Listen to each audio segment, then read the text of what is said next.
ನಮಸ್ಕಾರ. Life at ನೇಚರ್ಗೆ ಸ್ವಾಗತ. ನಾನು ನಿಮ್ಮ ಡಾಕ್ಟರ್ ಶ್ಯಾಮ್ ಸುಂದರ್ ಉಪಾಧ್ಯ. ಸೆಕೆಗಾಲದಲ್ಲಿ ಅದು ಈ ಬಾರಿ ಬಹಳ ಹೀಟ್ ವೇವ್ ಬರ್ತಾ ಇದೆ ಅಂತ ಹೇಳ್ತಾ ಇದ್ದಾರೆ. ಈ ಋತುವಿನಲ್ಲಿ ನಮ್ಮ ಆರೋಗ್ಯ, ಆಹಾರ ವಿಹಾರ ಹೇಗಿರಬೇಕು ಅಂತ ಹೇಳಿ ಈ ವಿಡಿಯೋನಲ್ಲಿ ಒಂದೆರಡು ವಿಚಾರ ಹೇಳ್ತಾ ಇದ್ದೇನೆ. ಈ ಸೆಕೆಯಲ್ಲಿ ಆಯುರ್ವೇದದ ಪ್ರಕಾರ ಏನು ಹೇಳ್ತಾರೆ ಅಂದರೆ, ಬಹಳ ನಾವು ತಂಪಿನ ಆಹಾರವನ್ನ ಸೇವಿಸಬೇಕು. ಏನದು ತಂಪು ಅಂತ ಹೇಳಿದ್ರೆ, ಕೆಲವೊಂದು ದ್ರವ ಆಹಾರಗಳು ಅಂತ ಹೇಳಿ ಹೇಳ್ತಾರೆ. ತಂಪು ಪಾನೀಯಗಳು. ಯಾವ ತಂಪು ಪಾನೀಯಗಳು? ರಾಗಿ ಹಾಲು ಅಂತ ಹೇಳಿ ಹೇಳ್ತಾರೆ. ರಾಗಿ ಹಾಲು ಅಂತ ಹೇಳಿದ್ರೆ, ರಾಗಿಯನ್ನ ರಾತ್ರಿ ಒಂದು ಪೂರ್ತಿ ನೆನೆಸಿಟ್ಟು ಬೆಳಿಗ್ಗೆ ಅದನ್ನ ರುಬ್ಬಿ ಅದರ ರಸವನ್ನ ಒಂದು ಬಟ್ಟೆಯಲ್ಲಿ, ಒಳ್ಳೆ ಬಟ್ಟೆಯಲ್ಲಿ ಸೋಸ್ಕೊಂಡು ಅದಕ್ಕೊಂದು ಸ್ವಲ್ಪ ಬೆಲ್ಲ ಅಥವಾ ಹಾಲು ಹಾಕ್ಕೊಂಡು ಕುಡಿಯೋದು ದೇಹಕ್ಕೆ ಬಹಳ ತಂಪು.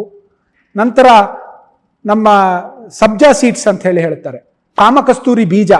ಈ ಕಾಮಕಸ್ತೂರಿ ಬೀಜವನ್ನು ಸ್ವಲ್ಪ ನೆನೆ ಹಾಕಿ ಅದನ್ನ ನಾವು ಕುಡಿಯುವಂತಹ ತಂಪು ಪದಾರ್ಥಗಳಿಗೆ ಹಾಕ್ಕೊಂಡು ಕುಡಿಯೋದ್ರಿಂದ ದೇಹದ ಉಷ್ಣತೆಯನ್ನ ಕಮ್ಮಿ ಮಾಡ್ಕೊಳ್ಬೋದು.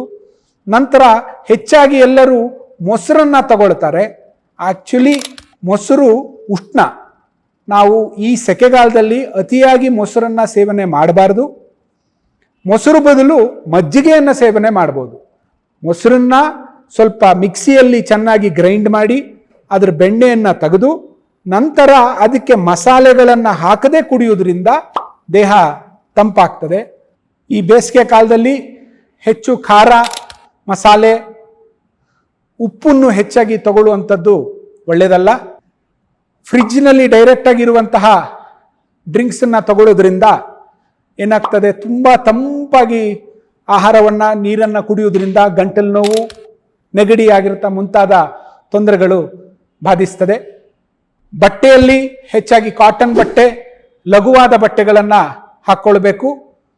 ನಂತರ ಇಂಪಾರ್ಟೆಂಟ್ ಆಗಿ ಮಧ್ಯಾಹ್ನದ ಹೊತ್ತು ಹೆಚ್ಚಾಗಿ ಹೊರಗಡೆ ಬರುವಂಥದ್ದನ್ನು ಅವಾಯ್ಡ್ ಮಾಡಿ ಬೆಳಿಗ್ಗೆ ಮತ್ತು ಸಾಯಂಕಾಲ ಅದನ್ನು ವರ್ಕ್ ಡಿವೈಡ್ ಮಾಡ್ಕೊಳ್ಳೋದು ಆಯುರ್ವೇದದ ಪ್ರಕಾರವಾಗಿ ಹೇಳಿರುವಂತಹ ಒಂದು ದೈನಂದಿನ ಕ್ರಮಗಳು.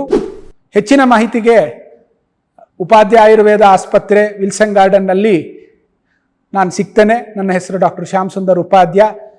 ಎಲ್ಲರಿಗೂ ಒಳ್ಳೆಯದಾಗಲಿ.